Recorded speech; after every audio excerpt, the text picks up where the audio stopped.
Hello everyone, and welcome to today's webinar. It's just gone 1 o'clock, so I'm just going to give everyone a chance to join. Do feel free to drop into the Q&A box and say hi. We've disabled the chat feature as we've discovered it can cause problems for some people using screen readers. So if you want to drop into the Q&A box and say hello. You can see the numbers going up. Glad you could all make it today. Hi, Natalie.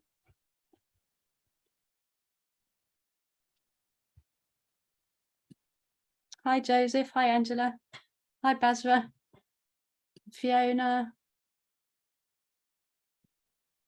Thanks for saying hi. Hi, Julie and Janice. Loads of people saying hi. Alex, Jeff.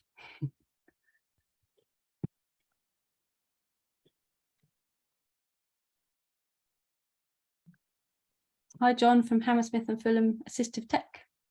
Andy, Carolina, Craig. Okay, I think we've got lots more people coming through now, so we'll probably make a start in just a second.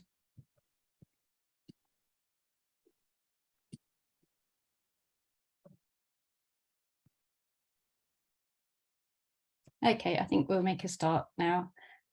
So hello again. Welcome to the Cost of Living Crisis and How Digital Can Help webinar. I'm Annie Mannion from AbilityNet, and I'm Digital Marketing Manager, and I'll be running you through today's session. So just to go through a few bits of housekeeping, we have live captions provided today by MyClearText, so thank you, Heather, for that. You can turn on the captions using the CC option on the control panel, and additional captions are available via streamtext.net/player?event=AbilityNet. And slides are also available at slideshare.net AbilityNet/AbilityNet, and also on our website, which is abilitynet.org.uk/cost-webinar. If you have any technical issues and you need to leave early, don't worry, you'll receive an email in a couple of days' time with the recording, the transcript and the slides, and also a link to our cost of living crisis fact sheet that we're creating to support this particular webinar. Then, depending on how you joined the webinar, you'll find a Q&A window, which a lot of you have already been using to say hello.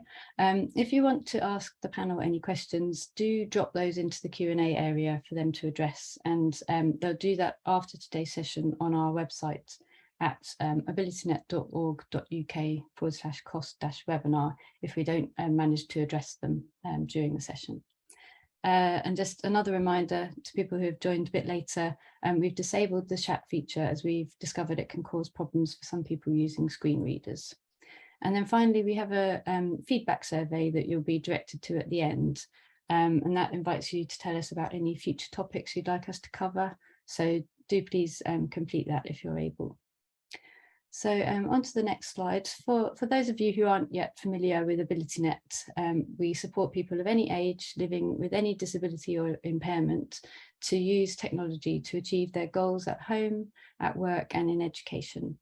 And we do that by providing specialist advice, services, digital accessibility testing and training, also workplace inclusion consultancy and free information resources like this webinar.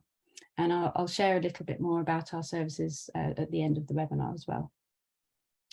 So to introduce today's speakers, today we're going to learn from Alex Barker, who is Disability Consultant at AbilityNet, and Laura Waller, who's Digital Services and Inclusion Lead at Coventry City Council. And then John Duncan, who is Digital Inclusion Programme Manager at Greater Manchester Combined Authority, and he's on secondment from Virgin Media O2. So just before we kick off today's webinar content, I'm just going to start with a poll to find out a bit more about you all. So can you tell us, we'll just launch the poll. Can you tell us, do you currently use digital tools or apps to make online savings? The first answer is yes, regularly, yes, sometimes, not often, I'm not confident online, or no, I need help to make a start. So just depending on how you joined the webinar, you may find you can't see the poll, but you can respond in the Q&A panel. So I'm just going to leave it a few more moments for everybody to respond.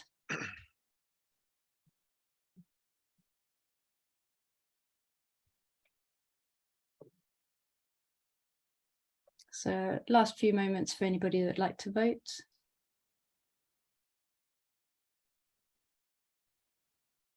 Okay, so I'm going to end the poll now and share the results.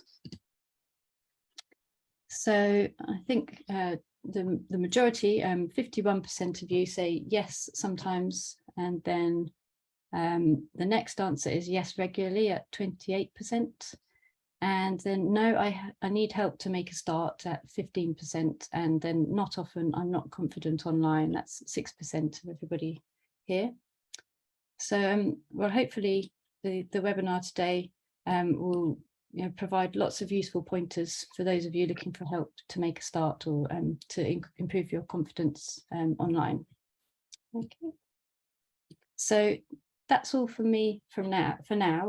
So over to Alex Barker, who will be introducing today's webinar focus, which is digital ideas for cost savings for essentials. So over to you, Alex. Thanks. So good afternoon, everybody. And so, as Annie said, my name's Alex Barker. I'm the disability consultant at AbilityNet. I've been with AbilityNet for around 20 years. And one of the issues that a lot of our clients have is that they might be unemployed or they might not have that much money, and they are looking at trying to save money. Now, I'm a real believer in saying that if you do have online access, you are going to save money, whether it's looking at buying a new TV. You can probably find lots of TVs for a good price, or you can compare and contrast one TV with another. If you're lucky enough to be able to afford to go on holiday, you can compare and contrast like a hotel, say in Bath. You can look on various websites, but what I really wanted to do today was to look at some websites that people and apps that people might not know about. So could you move the slide deck along, please? Okay, so as we said, you can save money on consumer goods, you can save money on hotels, you can save money on utilities, you can save insurance on food and travel. But you can also save money on a few other things. So the next slide, please. So everyone knows about the major websites because they are always being advertised on the radio or they're being advised on the internet. So go compare the market. Both have slightly annoying adverts, but maybe that's good because we all remember the annoying adverts. Google Shopping is from the Google website. Kelku is a consumer website. So if you're looking at buying, say, an iPhone 13, you can compare different websites. And Trivago looks at different hotel booking sites to see if you're getting the best deal. So you don't have to go to Expedia or eBookers or hotels.com. You can just go with one simple price comparison website. Can we have the next slide, please? But I wanted to look at some of the lesser known websites because I think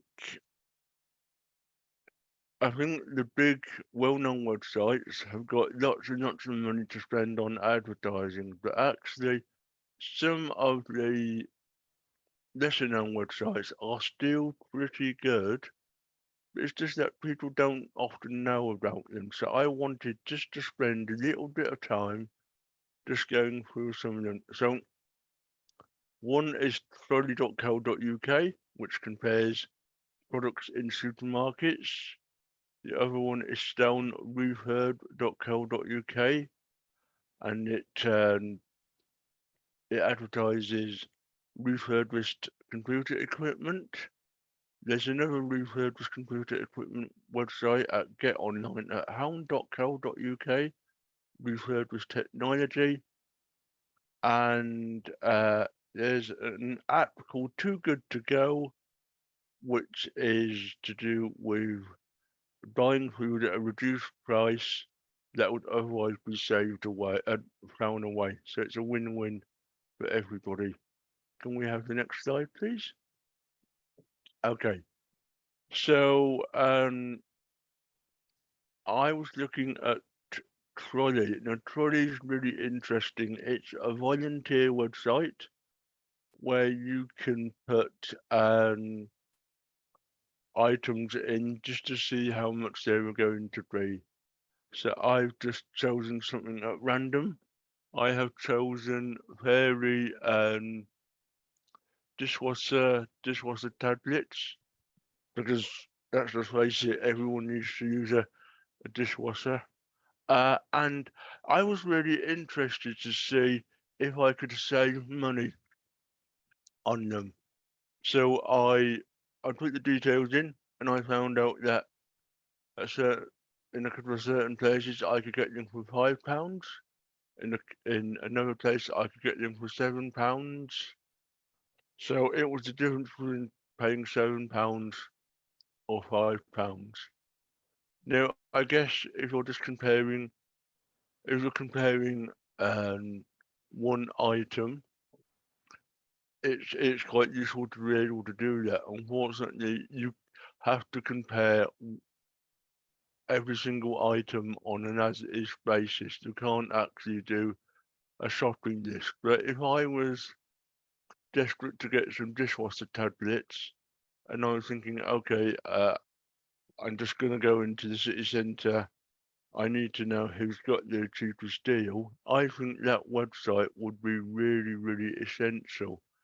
Of course, you can often buy buy these products online and in the store, but I certainly think it just gives you an idea of the sort of general price range that these food tablets are in.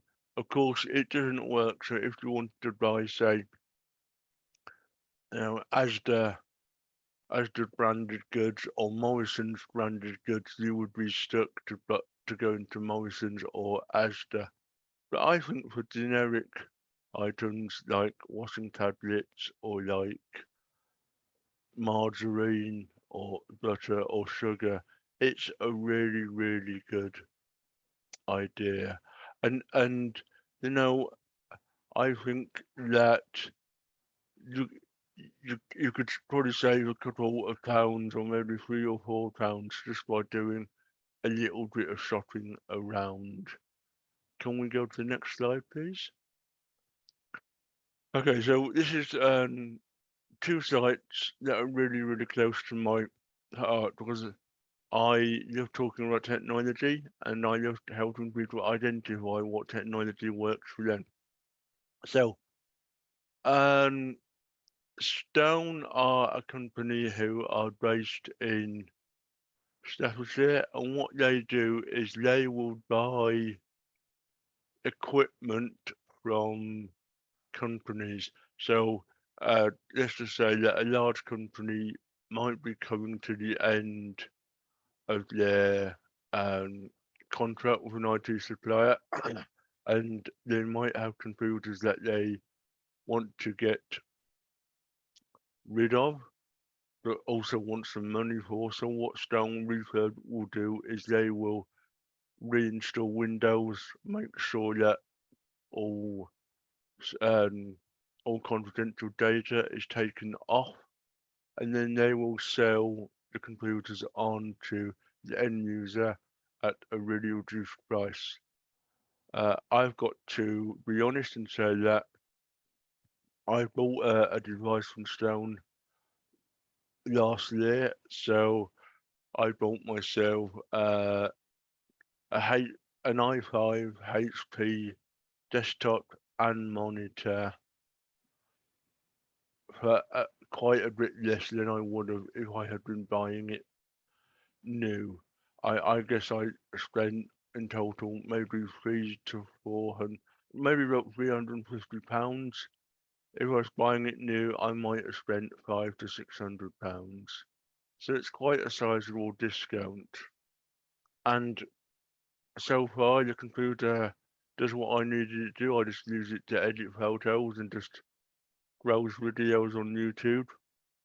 And yeah, it works really well. And I'm a real fan of buying second-hand equipment. You too can do your bit for the environment, because if you're not buying it, it could end up into landfill. So it's a win-win situation. The other website that I want to talk about is Get Online at Home. Get Online at Home is a UK-based company. They may well be a charity, and what they do is they can help you buy a refurb laptop, tablet, or a desktop. So if you're getting certain government benefits, you can get a desktop for £99 or a laptop for £149. Now, it's not going to be the fastest, but actually a lot of people who are just coming to computing new probably don't want the fastest machine. And they can also give you a really good deal on broadband access as well. Can we have the next slide, please? Okay, so too good to go. Too good to go was or is an app that's been developed to help people A, get food at a decent price, and B, make sure that that food doesn't get thrown away. Uh, as you'll be aware, a lot of food gets thrown away, and people are very upset about that. So what Too Good to Go does, it will tell you where in your local area there is food that's going to be reduced. And so for example, let me just bring it up on my device here.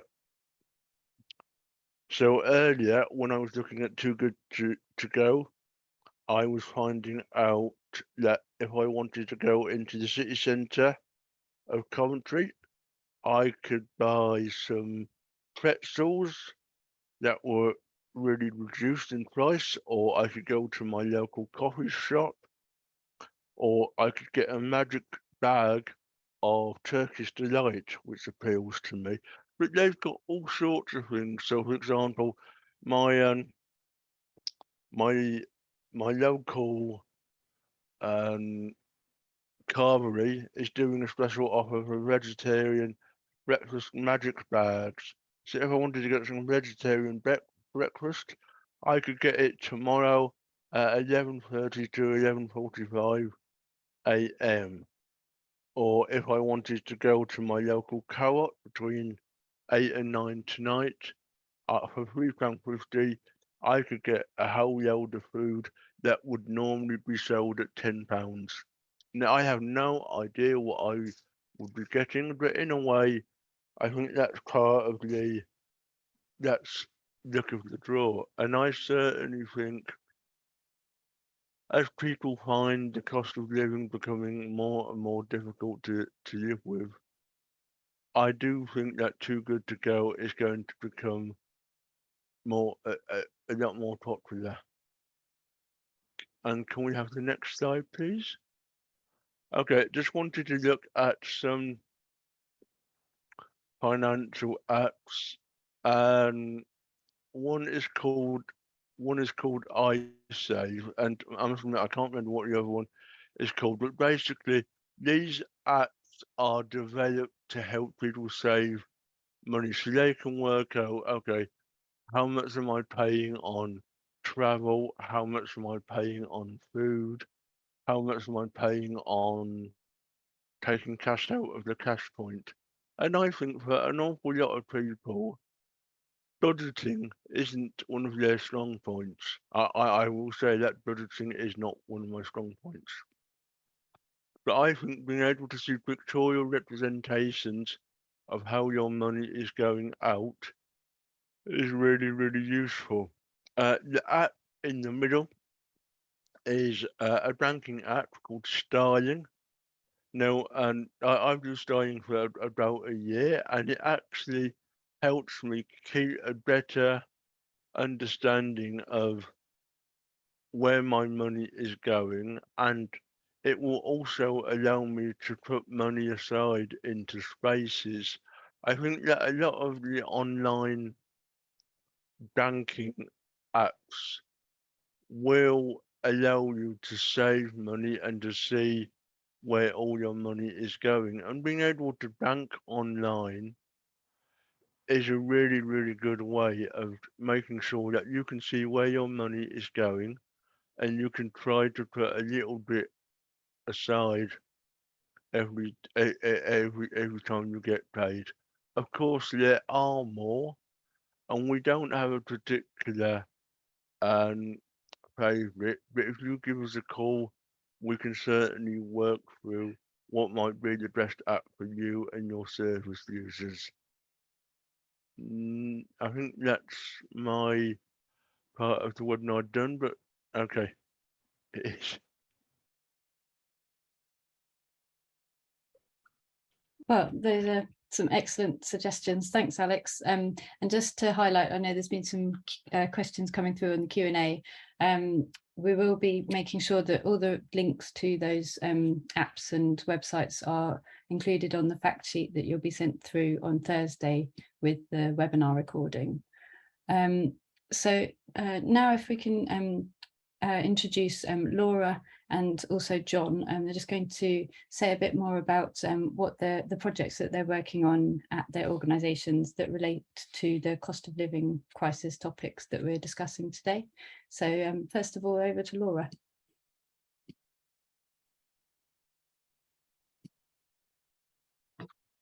Hi everyone, I'm Laura. I'm the Digital Services and Inclusion Lead for Coventry City Council.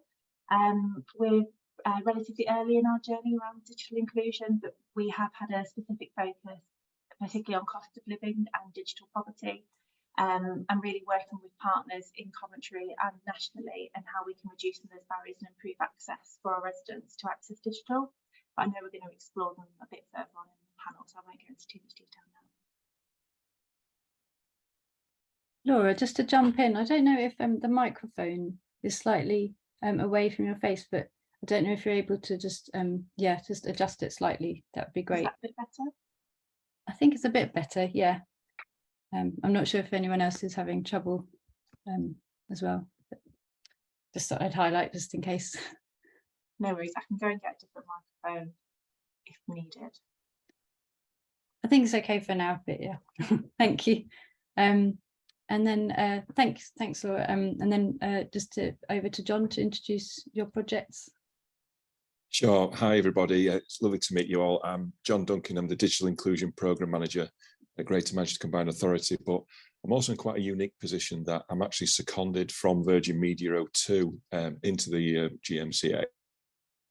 So I'm able to give a bit of perspective from a cost of living projects from both sides, so from GMCA and from Virgin Media O2, and clearly the cost of living is the biggest topic of the day, and it's critical and it's seriously impacting on people's lives. So some of the projects that we're working on are utilising some of the interventions and services that have been put forward, such as the National Data Bank, which was created by Virgin Media O2. And for those who don't know about it, this is in partnership with the Good Things Foundation, who created a data bank which enabled people to get free access to mobile data from up to 3 providers. We've got 3, Vodafone and Virgin Media O2. And what we're seeing in Greater Manchester is actually some of the projects utilising this national data bank to give people who need the data to get online.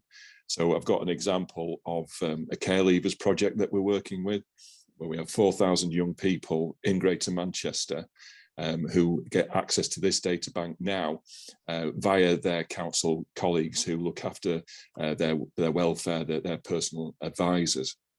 So it's a joined up approach on utilising offers which are out there, but making sure that they go to those individuals who really need that support. So there's other projects that we're doing, Annie, that I can go into and I say will come out.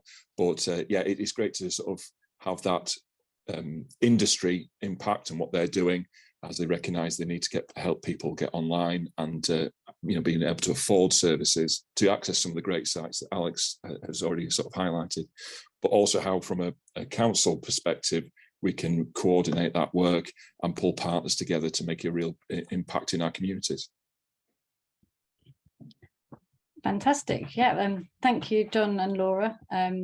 Yeah, I'm sorry, Laura. We have had a couple of comments. If you are able to adjust the sound, that would be great. I've swapped the microphone over. Is that better? That's a lot better. Is that better? Perfect. Thank you. Thank you. So I've got 4 questions for the panel today, and then over to everybody that's attending. So we'll address any questions that you have that have come through to the Q&A and any more that crop up as we go along. So just to start off, what do you think some of the issues are for those who may be reluctant to sign up to online services in order to make savings? Who'd like to go first on that? Alex, I don't know if that's something that, I'll go first, Danny.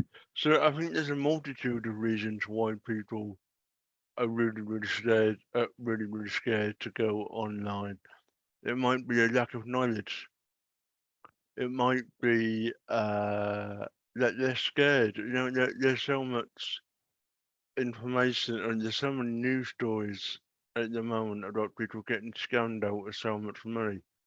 And I think although you can take a lot of precautions, I think people just feel really scared. I also think that whereas if you go into a shop, you can actually get to find out how much an item is.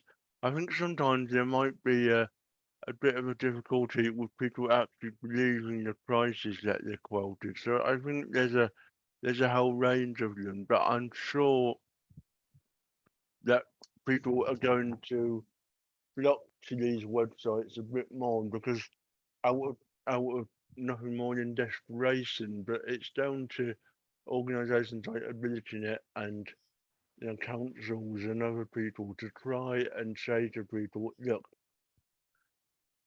you can save money.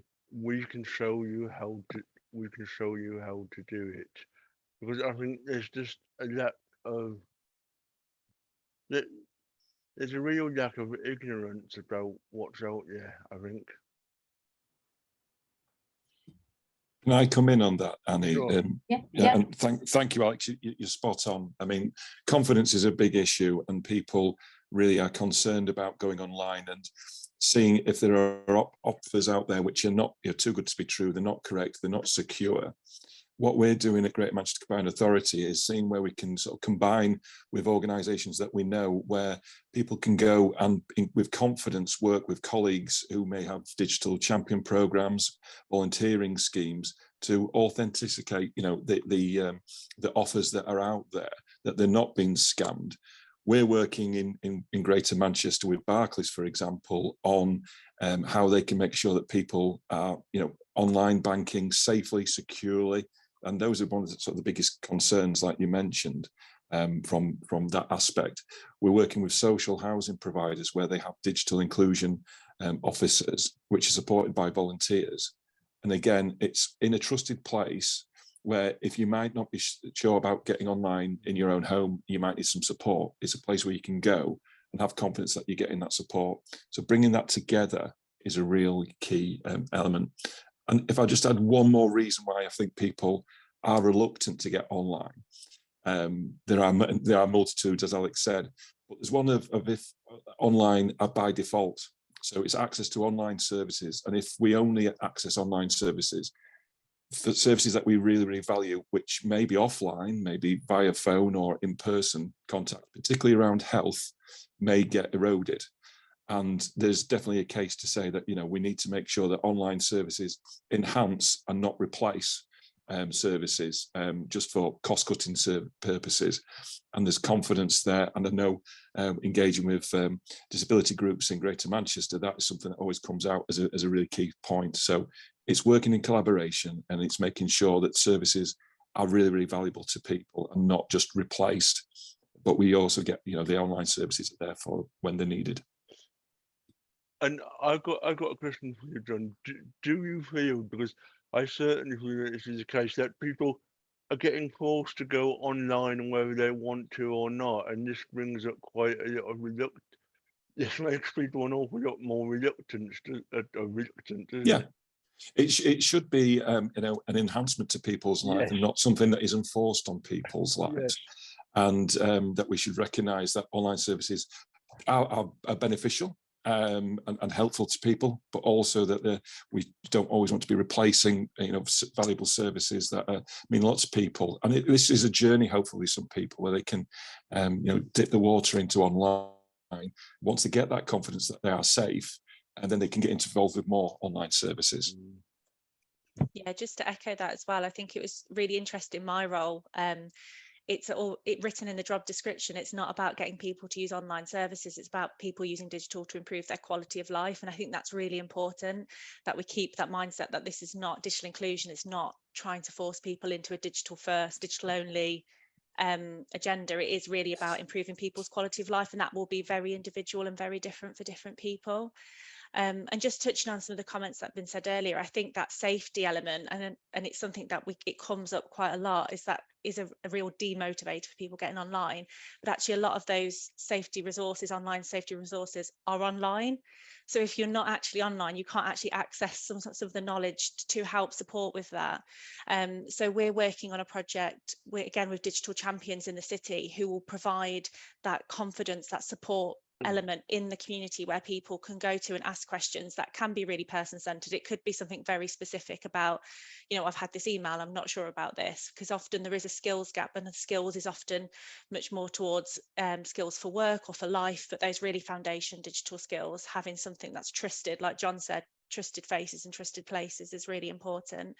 And I think motivation, like we've just mentioned, is really important, because somebody won't do something if they don't want to do it. And I think it's understanding why somebody could benefit from being online and tailoring that support to that person, so that it is going to motivate them, and it does make them feel that it's going to be a benefit for them, rather than sharing everything, because it can be really overwhelming with digital as well. And I think just one last thing, because we're on a cost of living, sorry, John, on a cost of living element, is I think that barrier is around cost as well. And I think it needs to be addressed, the cost of getting online, whether that's connection. I know we're going to come to this as well, affording a device, that can be a real barrier to getting online in the first place as well. Sorry, John. No, I was just going to say that, but also we could actually look at the cost of living crisis as an opportunity to encourage people to get online by making those messages out there about the savings that can be made. Like you said, Alex, there are savings, and if the first interaction with an online service could actually then save people, I saw the Good Things Foundation statistic that people are online are likely to save £230 a year on household bills. Just by the pure fact of being online. If we get those messages out there from authorities' perspective, that it can be that motivating factor to say people really, really looking at their bills now. So let's get the message out that doing this online can make sure that you are making those savings, and that first step for some people to get online in the first place. And sometimes it's not just the obvious savings, is it? If you're online, you can order something, you haven't got to travel somewhere, it's time savings as well, time out of your day to travel somewhere, to arrange childcare, all these additional costs that factor in as well. It's trying to understand how digital can save you time and make life a little bit easier as well. Yeah, well, fantastic points. And to address people's reluctance, making sure that we're reiterating that there's reassurance out there, and it's an enhancement, and there's a choice available. Okay, so moving on to the next question. So this is mainly really for John and Laura. So for other people that are on this webinar, maybe working similar roles, for other councils and local authorities looking to make adjustments for improving digital inclusion, what initiatives that you've been involved with have you found have been most valuable? Laura, did you want to start on that one? Yeah, so again, we're relatively new working on digital inclusion, but it's definitely something that's picking up a lot of pace. So we've got some really early pilots with health, around health inequalities, and some around housing as well. But a big focus of ours has been on cost of living and digital poverty. So we've partnered with our food network in the city, who provide a huge amount of support in providing food to people. So they are social supermarkets. For a small contribution, people receive, you know, a wide range of fresh food, ambient food packages. But we've also started to wrap services around this network. So we have advice agencies are there. So really trying to give people support in places that are already trusted. So we've started to embed some of our early digital initiatives in there. We've also had some devices from AbilityNet to enable us to do that as well, which is fantastic. And we've also having a real push around digital poverty around, I know it's been in the chat there about the costs of connecting. So we've had a big push specifically on promoting the freely available secure Wi-Fi we have as a council. So our libraries and our family hub provision, and making sure we're freeing up devices in those areas so we can ensure capacity in the community. We're also having, because we know with cost of living that budgets are going to become tighter and tighter as the months go on towards Christmas, we're proactively contacting our residents who may be able to sign up to a social tariff.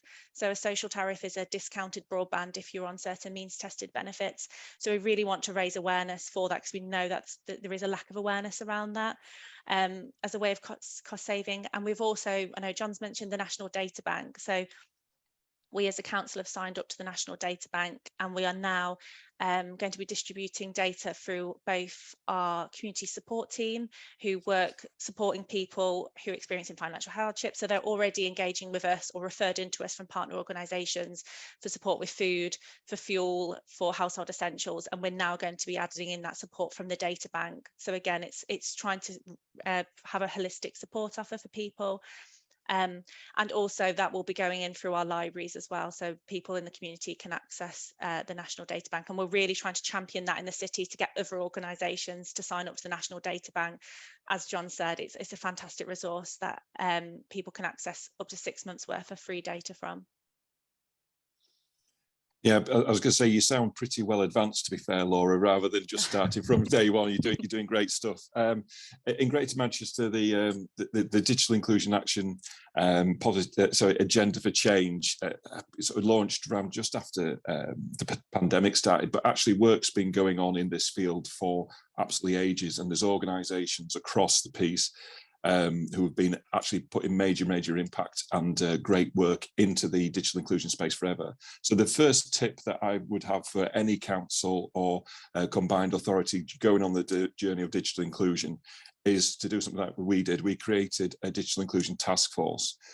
We have over 220 members across Greater Manchester, which are from the voluntary sector organisations, your libraries, like Laura just mentioned there, to major companies. Anybody who's got some sort of participation or interest in digital inclusion and what they can do. This was key to our sort of drive for our strategy moving forward. We listened to the groups on the ground about what is impacting their societies, their communities, what is happening to their people they're in touch with, to make sure that it helps our policies and our strategies then turn into projects which make a real difference.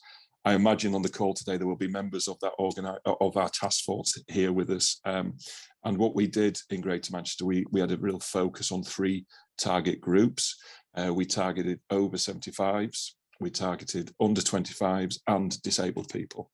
These are the groups that we recognise are more likely to be digitally excluded than others. And through that engagement, we've worked towards projects that we're going to move forward. And one is, which we're actually launching at the Connected Britain conference tomorrow, is the social housing project, which we have. Now, this is where we've actually engaging with the telecommunications industry. We've got 5 telcos working with social housing providers and the local authority to address what's going on with, as Laura's mentioned, their social tariffs and affordable ways for people to get online, but not only just how they get online because it's more affordable, but the confidence building, the what can be done in the community centres. Can, for example, Wi-Fi be given for free? Can we have digital champions networks where there are volunteers who can come and support housing authorities when they're delivering? So basically, you're saying, there's a place for you to go where you can access support, where you've got that confidence that it's a trusted place, and it'll make a real difference. The National Data Bank is amazing resource to have. And in Greater Manchester, we created a Greater Manchester Data Bank. It's our marketing campaign to engage with these organisations, charities, voluntary sector organisations, the libraries to sign up to the data bank. And we've seen over 45 organisations in Greater Manchester do just that. 45 actually means that they're covering, for example, the libraries. We've got citizens and vice bureaus. They're all across the region, which means there is a digital data bank, national data bank on your doorstep. So that campaign has been a really great success for us, and it's bringing it local to making sure that people have got access where they need it and having that confidence that they know it's a trusted place to go. So that's just a couple of things I would suggest that, if councils are in that journey, because there are people already doing amazing work, and it's just how we can coordinate, enhance the work, communicate the work, give it a more vocal presence, and utilise that expertise into policies and projects that we're moving forward. Yeah, those sound like excellent examples of the community and business working together to address the issue. And if there are any people from organisations, just if you're able to join the National Data Bank, please do. I think what's good about the National Data Bank as well is if you join the online centre, there's other resources as well. So there's lots of online training for organisations to understand how they can develop their own digital champions, how they can deliver all sorts of targeted digital inclusion initiatives to different communities. And there's also sort of almost other funding opportunities, but you have to be in it to win it, so to say. So once you've registered, it will say once you've been registered for a month, they often release grants as well. So as an organisation, you might be able to secure funding as well for other things such as devices, training, etc. So it's definitely worthwhile registering as an online centre as well. I was just going to add to that. I've got some statistics. So we always like a little statistic. There's been 15,000 O2 vouchers already taken up in the data bank. It only launched in January early on this year, so it's being used. It's massive, and I was really proud of Virgin Media O2. They actually committed a £2 million pot to the Good Things Foundation to help with the continuation of the great work that they do. And like you just said there, Laura, the Good Things Foundation and those online centres deliver digital skills training, those confidence skills that are out there, so people can go in.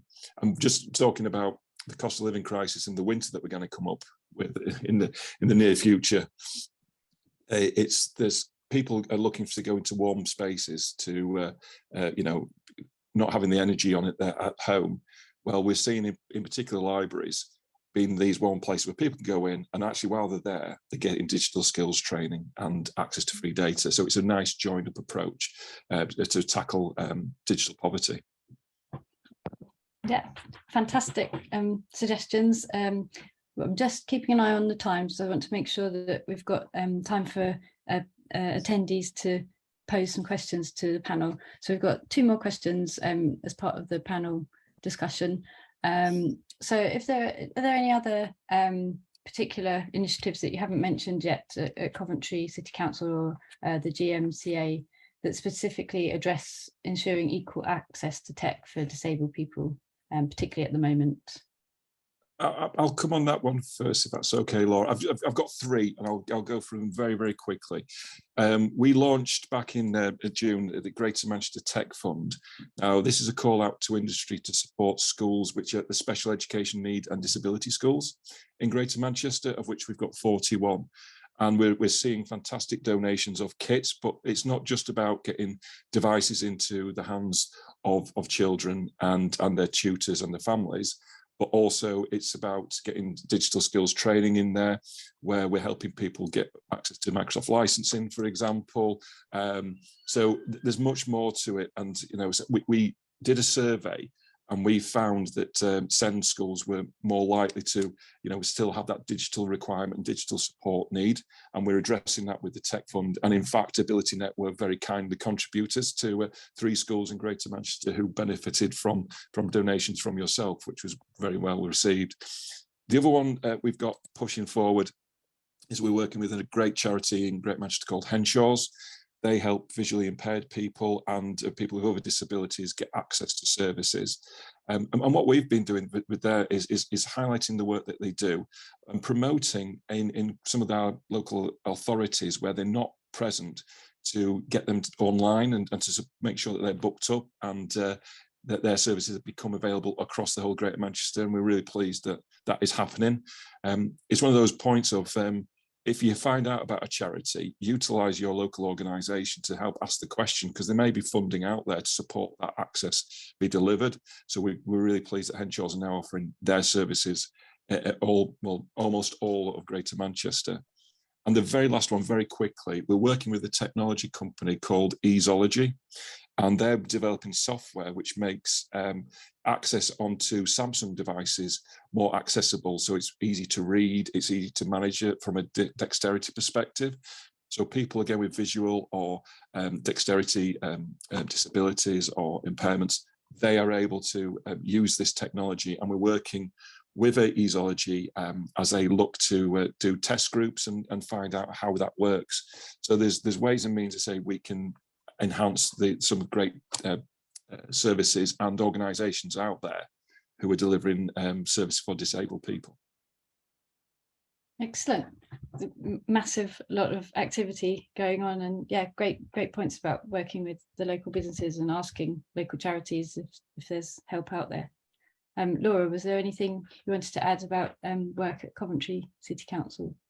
Yeah, so we as I mentioned, we've with one of our partner organisations within the food network who's secured some devices. So we're going to do a pilot around that with skills and support with that based in one of our community locations, and we really want to understand the impact that has so that we can scale that across the food network to have a greater impact. And we're also very kindly being supported by Alex as well as part of our digital champion program. So our digital champions have received and will be receiving training from AbilityNet around access, so that they are then equipped to go out into the communities and partner with some of our community organisations as well as libraries to make that impact within the communities, to understand some of the benefits. Some of the resources that AbilityNet have, like My Computer My Way, are fantastic resources. So we're really trying to push that message across the city, just broader than libraries as well. And yeah, just to say, we'll share the My Computer My Way link as well, and a lot of the other organisations that you've mentioned too. We'll get that to you in the fact sheet and the webinar page afterwards. So just the final question for all of the panel. So Alex has mentioned some of the websites, the lesser known websites that are out there, but do you have any other recommendations for apps or tools for getting online or making cost savings that others might not be aware of? You mentioned earlier the social tariff. Maybe you could share more about that. Yeah, if that's okay. I suppose this is where I'm perhaps wearing my Virgin Media O2 hat a little bit, talk about the social tariffs. But what we do, there is a commitment, and people on the call may not know, but back in June, the major telecommunications industry providers had a meeting with the Department of Culture, Media and Sport about social tariffs. And there's now a commitment that all the telcos have signed up to making sure that they do have social tariffs available, that they're making them more accessible for people, that they're not there as hidden away, but when individuals are able to get access to them, that they're entitled to them, that they do get to them. So it's been talked about today at the Connected Britain conference. We must do more. There's only something like 2%, I heard, of people who are entitled to social tariffs actually access them. So there's a definite thing there about, there are offers out there, there's support which is meant for you to get access to. And what we've done is at Greater Manchester Combined Authority is we've got our own website or landing page. It's called Get Online GM, and I'll send a link to that. And that's where we've put in one place all those comparison sites. We use Money Saving Expert, we use the Ofcom site, all in one place where you can find the best social tariffs for you, which are live now. So it's utilising that support which is there. And the other angle that the telco industry have done to their credit, and they need to do more of, is zero-rated websites, where there are websites for you to access which you will not get any charge from. They will not take your data, such as the NHS website, such as Citizen Advice Bureau. So we do sort of help, want to promote those and make sure that people realise that they can surf the internet for free for sites which are helping them with regard to cost of living, health, and their welfare. Excellent, thank you. Laura and Alex, do you have any others to add? The only thing I was going to mention was, again, it's very similar to Joanna's thing, is getting online. That it's really important to look at the resources that are available to reduce the financial element of getting online. So whether that be the public elements, the public Wi-Fi in libraries, or whether it be the National Data Bank. Again, I know we've discussed it earlier, but if you go onto the online centres website, I know we'll share the links, you can search where your local online centres are, so you can understand in your locality where you can get that support as well. Because once you're online, you're then enabled to access, like John said, price saving websites. And similarly to Greater Manchester, we also have a cost of living wellbeing support page. So if anybody's from the Coventry area, we'll pop that link in there, and it does give you advice on where you can save money, all the way from food, fuel, clothing, etc. A really broad, wide range of support. So it's really important of getting that first step of getting online, I think is definitely the message that we have. Okay, great, thank you. And over to you, Alex. Sure. So on Friday of last week, I got a letter from my insurance company telling me that my house insurance would be going up by £25 a year, and I thought, well, this is quite a lot of money. So I invested maybe 45 minutes or an hour, and I went on the price comparison websites, one of the the better well-known ones, and I saved myself £30. And the point that I want to make is, if you are prepared to put the time in, just like an hour or maybe half an hour, you will find a better deal than the one you are currently on. And I think the last thing that I would want to say is, don't just accept the deal that you're being offered by your current provider. If you think it's a bit steep, just go and do a bit of research. And even if you only save £10, well, it's £10 that you saved, isn't it? So I certainly think it makes sense to do a little bit of research. But if you need any more ideas on cost saving, you can always give me a call. Fabulous. Well, thank you, everybody. So I'm just going to swiftly move on to the Q&As that have been coming through. If we could hopefully get through a few before the end of the webinar, that would be great. So I'm just going to fire away with one that's come in. Is the gov.uk website a zero-rated website, as all the information is safe and valuable to use? I'm not sure. I believe it is. I believe it is. Yeah, .gov.uk automatically is zero-rated, is my understanding. But I will double check, but I'm pretty sure it is. Fabulous. Another one through here. Do you have any suggestions on tackling language barriers and online services? Is that something that you've come across in any of your roles? Yeah, I have, but go for it, Alex. Okay, so I think one of the difficulties is that if you speak English as a second language, the information that you find might not be accessible. I normally point people towards a website called Google Translate. So, for example, I was looking at a council website, and you could translate it into Urdu or Gujarati or even Arabic. It's a free add-on from Google, and I certainly think that's a great way of being able to translate your website into other languages.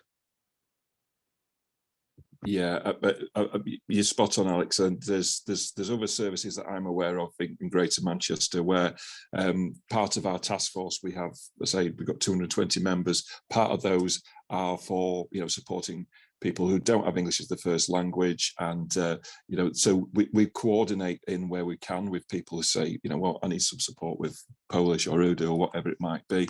Local authorities often have those services as well. So where we know there's a need, we will highlight it and promote that within our communities to make sure that they get access to the services that they require. We also have to say the Digital Champions Network, and have people would then register, well, I've got this language skill, so then you could be paired up with people that you're supporting in that work. So there's things happening out there on the ground, but it tends to be delivered by the local communities themselves. We had another question, just a quick question about, are the 0 rated websites the same across all providers? I believe so, yes. I know I think that's the drive of what part of the commitment was that everyone signed up to. I'm saying that there's 20 websites for Virgin Media 2. I'm pretty sure that the likes of BT will be doing exactly the same. I can't speak directly for them, but I'm pretty sure they'll be the same. And it will be your NHS, your .govs, etc. Citizen Advice. The Samaritans, for example, are a 0 rated website. Okay, great.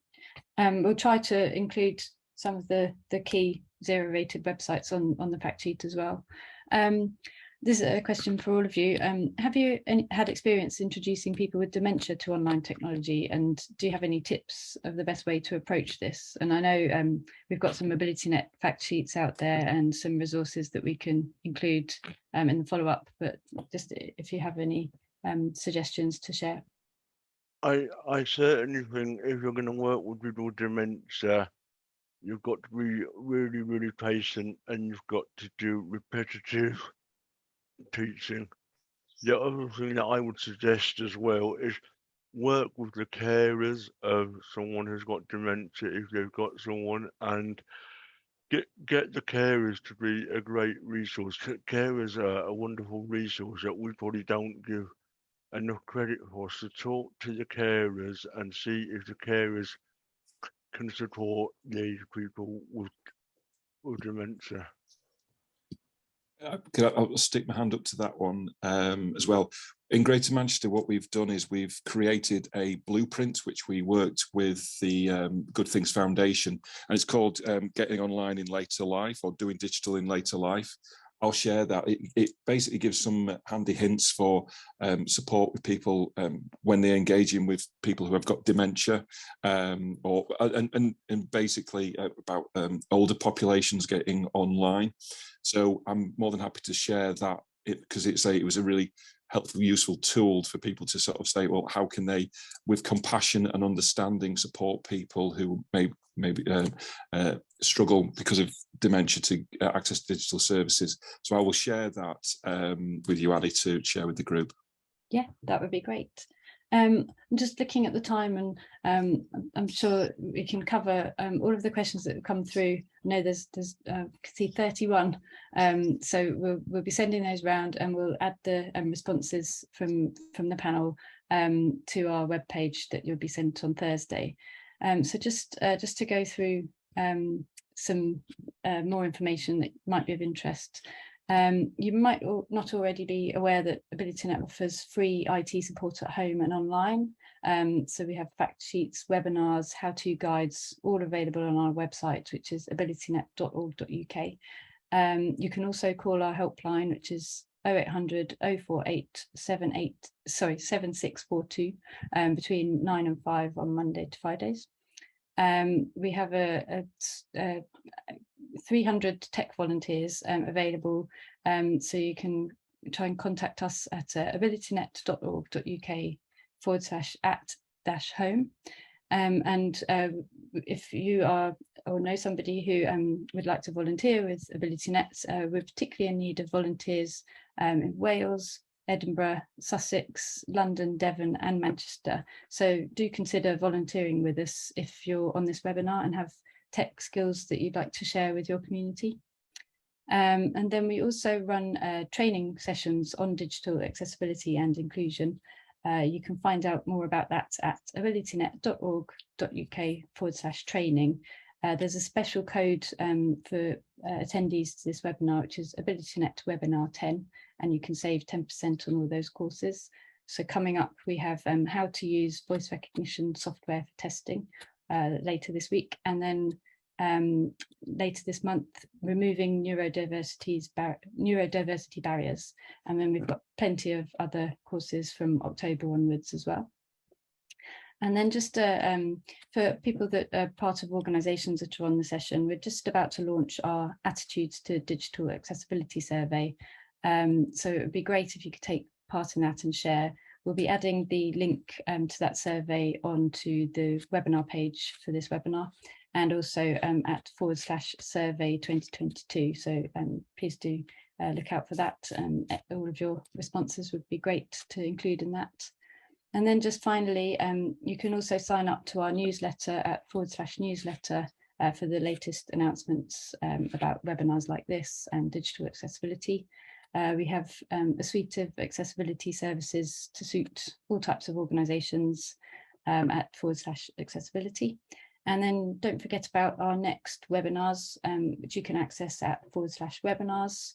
The next one of those coming up is next Tuesday, the 27th of September, where you can learn about how accessibility improves search engine optimization. And we have Skyscanner and AXA coming on as guests for that. So thank you again, Laura, John and Alex, and everyone who's joined us, and for all of your questions. And please do fill in the feedback form that you'll be directed to, and we'll be in touch with you soon. Bye, everyone. Thanks, everyone. Bye. Thank you, everybody.